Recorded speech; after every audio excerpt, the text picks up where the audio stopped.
2024ನೇ ಲೋಕಸಭಾ ಚುನಾವಣೆಯಲ್ಲಿ ಹಾಸನ ಕ್ಷೇತ್ರದ ಲೋಕಸಭಾ ಚುನಾವಣೆಯಲ್ಲಿ ಸ್ಪರ್ಧೆ ಮಾಡಿದಂಥ ಕಾಂಗ್ರೆಸ್ ಅಭ್ಯರ್ಥಿ ಶ್ರೇಯಸ್ ಪಾಟೀಲ್ ಜಯಗಳಿಸಿದ ಹಿನ್ನೆಲೆಯಲ್ಲಿ ಚನ್ನರಾಯಪಟ್ಟಣ ಕಾಂಗ್ರೆಸ್ ಕಾರ್ಯಕರ್ತರು ಸಿಹಿ ಹಂಚಿ ಪಟಾಕಿ ಸಿಡಿ ಸಂಭ್ರಮವನ್ನು ಆಚರಿಸಿದರು.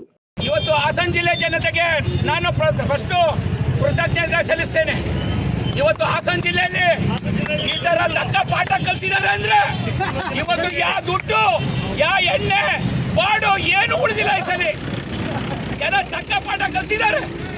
30 ವರ್ಷದಿಂದ ಒಬ್ಬ ಅವ್ಯವಹಾರಕ್ಕೆ ಸಂಸದ ಒಬ್ಬ ಗೌರ್ಮೆಂಟ್ ಆಫೀಸ್ ಕೊಟ್ಟು ಡೀಸೆಲ್ ಕೊಟ್ಟು ಪೆಟ್ರೋಲ್ ಕೊಟ್ಟು 5 ವರ್ಷ ಅವ್ರು ಹೋಗಿ ಸಂಸದ ಭವನ ಉಪಯೋಗಿಸ್ಕೊಂಡು ಬಡವರಿಗೆ ಹೆಣ್ಣು ಮಕ್ಕಳನ್ನ ಅದು ಹೇಳಕ್ ಅಸಹ್ಯ ಆಗುತ್ತೆ.